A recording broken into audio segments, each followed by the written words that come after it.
let's focus on this issue around rent. 4 in 10 young people are spending more than 30% of their income on rent, according to new figures. This is data from the Office for National Statistics comparing average incomes with rental data. And it means the number of young people struggling with high rental costs are at a 5-year high. Earlier, we heard from Alex Daintith, who rents a place with his partner and another couple in Bristol. And he says he's spending 30% of his income on the rent. I can't even put blue tack on my walls without getting shouted at by my landlord. The amount of money that we pay, and he treats us like scum on his shoe, is the best way I can describe. We work hard every day in respectable jobs. Our wages are, they're stolen by these slovenly hogs. Pretty strong words from him. You can understand perhaps his frustration, though. Let's talk now to Chris Norris, who is Policy Director at the National Residential Landlords Association. Hiya, Chris. Good morning, Rachel. And we've also got Ruby Lott-Lavigna, who's a news and politics reporter at openDemocracy, and a renter as well, Ruby, am I right? Is that your situation? Yes, you are correct. Good morning. And how tricky is it for you at the moment? What's it like in London? Oh, it's extremely tricky. But the difficult thing is it's always been expensive, particularly in London. But we're now seeing rents rising at the highest rate they have since 2016. So what you're seeing is, hundreds and hundreds more pounds on rents that were already expensive. So it's causing an unimaginable burden for people. Yeah. What could be done? What should be done to ease the pressure on renters? Well, the question is, how do you solve the housing crisis? I think, the biggest thing that you can do essentially is introduce rent controls. You disincentivize landlords and you take property back under public ownership. So more affordable housing can be created. You build more social housing. I think you embolden the cooperative legislation, which is something that not a lot of people know about, but it's a really good way to kind of take property out of for-profit ownership and come under collective ownership. And unlike private owner, like buying a house, when you get a mortgage, that is done against your rents, not against your income. So it's a much easier way to kind of have your house under your own control without buying it. And we also need to ban Section 21 evictions, which has been, hanging over for ages and has still not come into legislation. Would that work, Chris Norris? There's an awful lot there, and you won't be surprised to hear that I don't agree with all of it. I do agree that we need to solve the housing crisis, and that's the crucial point. I think where I differ somewhat is when we're talking about rent controls, because if we need to deal with a crisis that's created by a lack of supply, further restricting supply isn't going to be the solution. We desperately need to get more supply, through the pipeline. Some of that, I absolutely agree with Ruby, should be social housing. We've got an awful lot of people renting privately who perhaps traditionally wouldn't have been and might not be best served by our market and might have different needs, and there really should be investment there.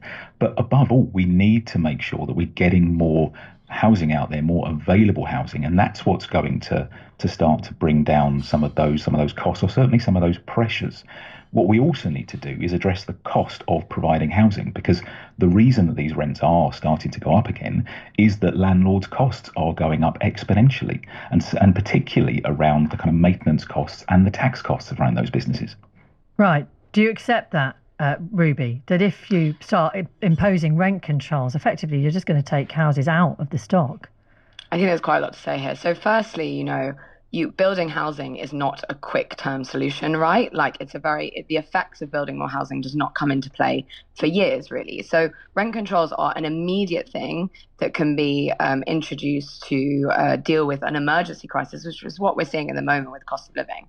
When it comes to, landlords having increased costs, I think, when you run a business, right, when you are a landlord, you're choosing to run a business. You have this asset, there's already accruing wealth, but you're choosing to make money off that asset. And when you run a business, there are some years where costs increase. There are some years where you make less profit than before, and there are some years where you make a loss. And I don't understand why landlords have this assumption that renting housing is like a risk-proof business decision.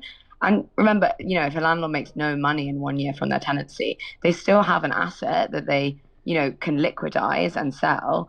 And in terms of, the point that costs and regulations have got tougher, for example, I think in reality, things should have always been this expensive or regulated for landlords. Landlords were basically given a free pass to exploit tenants without having to maintain homes properly for years. And the regulation is only just catching up. So, what we're moving towards is like only just a place where tenants have like a small amount of rights and a small amount of power. And if that is expensive for landlords, then they're making a business decision and they're making money off their houses, which they already own. And so that is part of the decision they've made. Chris? Yeah, I mean, I'm more than happy to come back on that, because I completely agree with running businesses. And when you run a business, you take on risk, and there is always a risk of making a loss. Of course there is. I mean, that's a fact of business.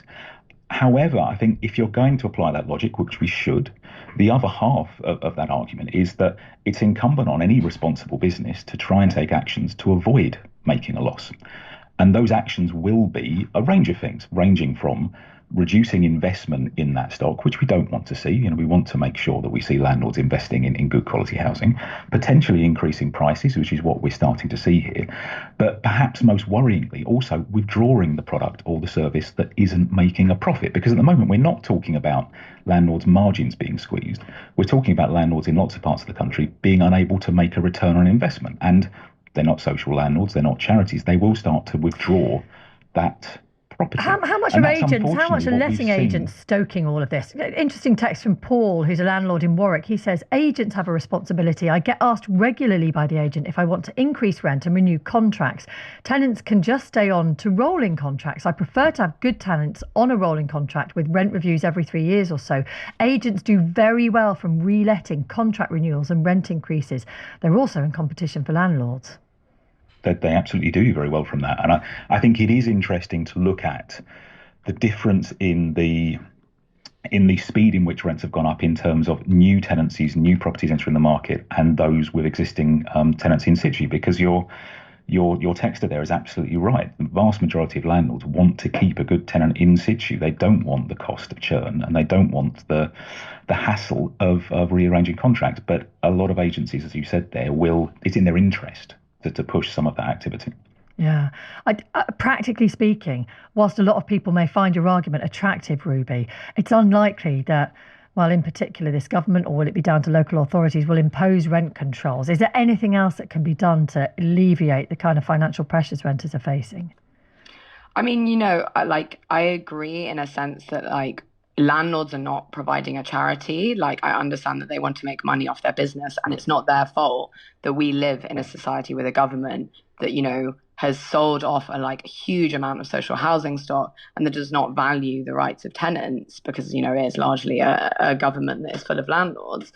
But I do think, when it is the question of a landlord thinking, should I put up my rent and maybe because I'm not making quite as much profit as I was last year, and a tenant who is deciding between paying their rent, buying food, or being able to afford heating, this winter, I think there is a level of compassion and understanding that needs to be taken into account when it comes to, your responsibility as a landlord. Because even though in our culture, housing is seen as an asset and something to make money off, it should be a human right. It's somewhere where people live.